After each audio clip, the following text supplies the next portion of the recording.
come with us to go get Jazz new glasses, and she's so excited. Me excited for her too. So anyway, all along, turns out me a teacher her to read all kind of something. I see the little girl can't see. She can't see good. So we did a sharing up and down. Typical pitney stuff, burn like energy.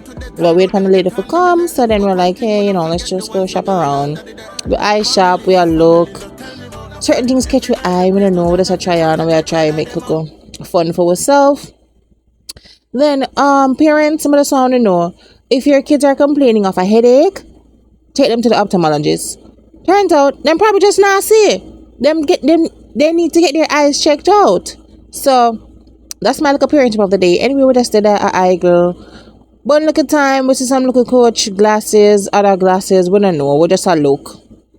And have some mommy and me time. The one I did kind of cute with the bling bling. Anyway, the lady come back now, so there we go. That is the winner. But guess what? Look on the angle. The angle too big for our face. So the lady had to take it out and then go put it in a one little machine where you see her right this side though. Apparently she have to put it running against the heat and then bend it for shape towards her face. And this is our win.